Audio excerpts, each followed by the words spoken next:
Assalamualaikum warahmatullahi wabarakatuh.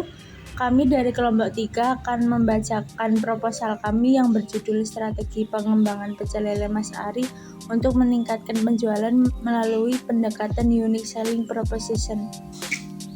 Yang beranggotakan Kirana Ayu dengan NIM belakang 073, kemudian Putri Syahnas dengan NIM belakang 076, kemudian Francisca Alin dengan NIM belakang 088, dan terakhir Naila Alfi dengan NIM belakang 123. Kemudian masuk ke latar belakang. UMKM di Indonesia, khususnya di sektor kuliner, berkontribusi besar pada ekonomi dan pelestarian kuliner khas seperti pecel lele. Makanan sederhana namun lezat ini digemari karena harganya terjangkau dan mudah ditemukan. Dalam persaingan bisnis kuliner, pecel lele Mas Ari menjadi sorotan dengan sambal spesial, bahan segar, dan pelayanan ramah yang membuat pelanggan terus kembali datang. Kemudian pada grafik di atas merupakan data minat terhadap UMKM pecel lele dalam setahun terakhir. Terdapat peningkatan dan penurunan, tetapi tidak signifikan. Data tersebut menunjukkan bahwa minat masyarakat daerah istimewa Yogyakarta terhadap UMKM pecel lele merupakan yang tertinggi di Indonesia dalam setahun terakhir, di mana terdapat 100 pencarian hingga tanggal 26 Desember 2024. Target pasar demografi. Berdasarkan data yang ada di atas, sebagian besar konsumen merupakan masyarakat yang berdomisili di Yogyakarta. Hal tersebut merupakan peluang yang potensial bagi brand untuk menarik minat pasar yang lebih luas.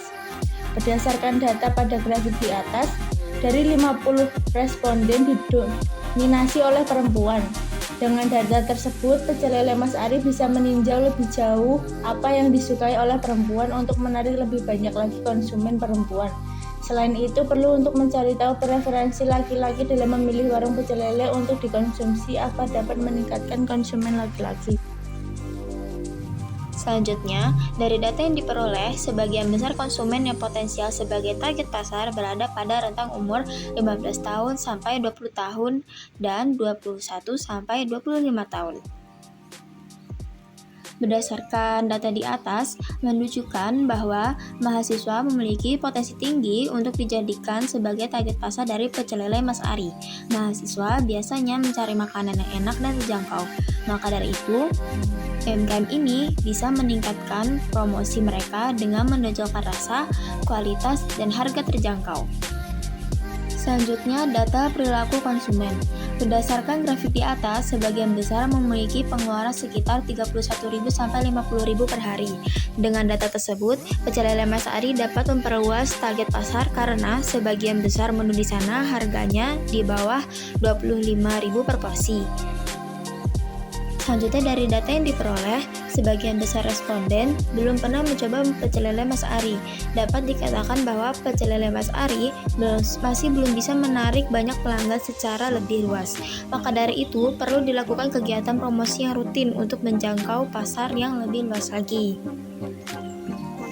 Dari data yang diperoleh di atas, sebagian besar responden memiliki preferensi rasa gurih sebagai pilihan ketika makan pecel lele dan rasa pedas di urutan kedua.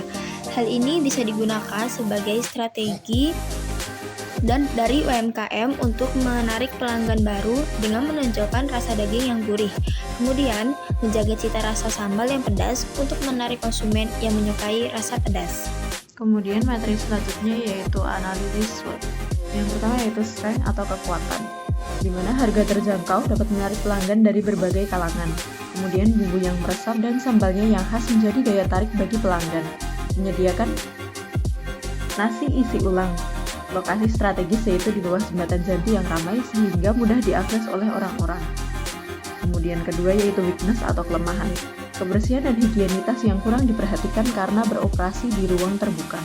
Tidak tersedia di platform layanan pesan antar seperti GoFood atau ShopeeFood. Kemudian yang ketiga yaitu opportunities atau peluang. Banyak masyarakat terutama di sekitar Yogyakarta yang menggemari pecel lele, yang berpotensi membantu meningkatkan penjualan dan memanfaatkan media sosial berupa Instagram. Kemudian yang terakhir yaitu threats atau ancaman, di mana banyaknya pedagang pecel lele di tempat yang sama sehingga menciptakan persaingan yang ketat. Harga bahan pokok yang tidak stabil seperti ikan lele, cabai, sayur dapat memengaruhi margin keuntungan, dan cuaca yang buruk seperti hujan badai dapat mengurangi jumlah pelanggan harian. Kemudian, USP atau Unique Selling Proposition. Pertama yaitu ada sambal tomat dan sambal bawang dari Pecel Lele Mas Ari yang merupakan salah satu daya tarik bagi para pelanggan, di mana sambal ini dibuat dengan resep khusus dari penjualnya. Kemudian yang kedua yaitu ada nasi uduk yang menjadi pilihan masyarakat. Hal ini karena nasi uduk di Pecel Lele Mas Ari memiliki rasa yang gurih dan sedap. Kemudian terdapat data pendukung atau data pasar, yaitu pertama pengeluaran harian. Data di atas menunjukkan data pengeluaran harian yang terbagi ke dalam beberapa rentang nominal. Mayoritas orang memiliki pengeluaran harian pada rentang Rp31.000 hingga Rp50.000 per harinya, sedangkan pengeluaran di atas Rp100.000 sangat jarang terjadi. Hal ini menunjukkan pola pengeluaran yang cenderung rendah hingga sedang. Kemudian data pendukung yang kedua yaitu dari pilihan rasa. Melalui data di atas menunjukkan data preferensi rasa konsumen dengan 4 kategori rasa yaitu asin, gurih, manis, dan pedas. Rasa gurih adalah pilihan rasa paling populer, sedangkan rasa asin paling sedikit diminati oleh konsumen. Rasa pedas dan manis memiliki peminat yang cukup signifikan tetapi masih di bawah rasa gurih. Usaha rencana jangka pendek 3-6 bulan.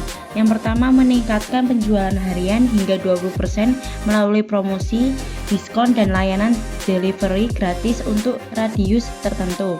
Yang kedua, meluncurkan program menu paket combo untuk menarik pelanggan atau target konsumen.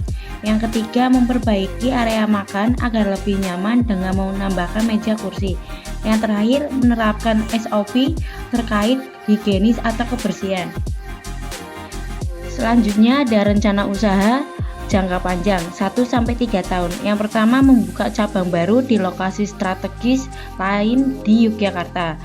Yang kedua, membuka layanan catering atau menerima pesanan untuk acara. Yang terakhir, mengembangkan produk sambal dalam kemasan sebagai produk tambahan. Strategi operasional. Yang pertama, menyediakan bahan baku segar dengan bekerja sama dengan pemasok lokal. Yang kedua, mengatur jam operasional lebih panjang untuk menjangkau konsumen lebih banyak. Yang ketiga, menambah atau memperkerjakan tenaga lebih.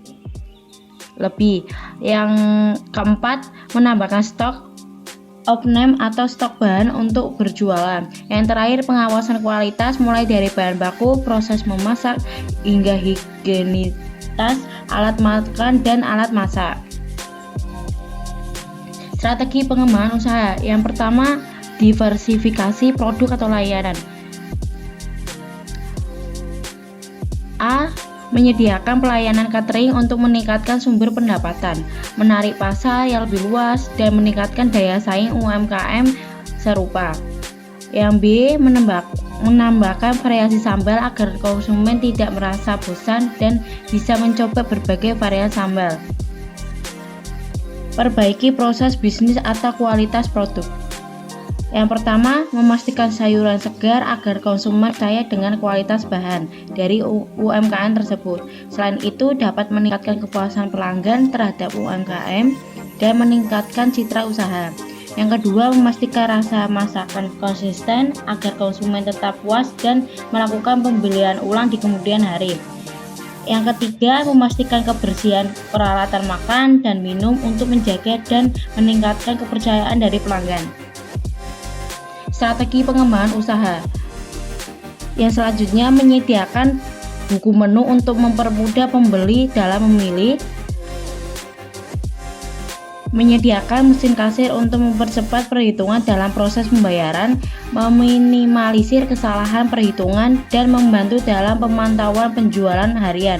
Yang terakhir, menyediakan kertas untuk mencatat pesanan agar mempermudah pembeli dan penjual, serta meminimalisir kesalahan dalam menyajikan pesanan kepada pembeli. Materi selanjutnya yaitu strategi pengembangan usaha, peningkatan pengalaman pelanggan. Yang pertama, memberikan promo untuk pelanggan tetap. Hal tersebut untuk menjaga hubungan loyalitas kepada pelanggan tersebut. Kemudian yang kedua, menyediakan layanan WhatsApp bisnis untuk mempermudah konsumen yang ingin memesan lebih awal, mempermudah Pecel Lele Mas Ari untuk melakukan promosi, dan membangun loyalitas dengan pelanggan. Kemudian yang ketiga, bermitra dengan GoFood, GrabFood, ShopeeFood untuk menjangkau target pasar lain dan mempermudah konsumen untuk membeli. Kemudian, pengembangan brand dan strategi media. Merupakan logo dari brand tersebut, di mana menonjolkan lele juga sambal dari Pecel Lele Mas Ari ini. Kemudian tagline-nya yaitu lele gurih, sambal pedas bikin aki. Kemudian strategi media yang dijalankan untuk mengembangkan brand Pecel Lele Mas Ari sebagai berikut. Yang pertama yaitu strategi digital. Tim kami menawarkan UMKM untuk melakukan kegiatan promosi secara digital dengan menggunakan akun media sosial seperti Instagram. Kami berharap dengan kegiatan promosi melalui Instagram dapat menaikkan engagement dan tingkat penjualan dari UMKM tersebut. Kemudian yang kedua yaitu kemitraan dengan influencer. UMKM Pecel Lele Mas Ari menggunakan strategi kolaborasi bisnis dengan influencer TikTok, individu yang memiliki pengaruh besar di platform TikTok. Aplikasi TikTok memiliki engagement yang luas dan influencer TikTok dapat menghasilkan ide kreatif sesuai tren yang sedang populer di aplikasi tersebut sehingga membuat promosi menjadi lebih menarik. Kemudian yang ketiga yaitu melakukan promosi offline dengan menggunakan spanduk yang dipasang di pinggir jalan yang strategis. Hal ini dilakukan untuk meningkatkan kesadaran masyarakat akan UMKM Pecel Lele Mas Ari dan menarik minat mereka untuk membeli. Promosi dengan spanduk cukup mudah dan fleksibel untuk dilakukan. Selain menggunakan spanduk, UMKM dapat melakukan promosi dengan teknik word of mouth atau dari mulut ke mulut. Promosi dari mulut ke mulut ini lebih mudah dilakukan dan hemat biaya. UMKM dapat memberikan pengalaman menarik bagi pembeli dan mengajak mereka untuk merekomendasikan pecel lele tersebut kepada orang lain atau melalui media sosialnya. Sekian presentasi dari kelompok kami. Apabila ada kesalahan, mohon maaf. Wassalamualaikum warahmatullahi wabarakatuh.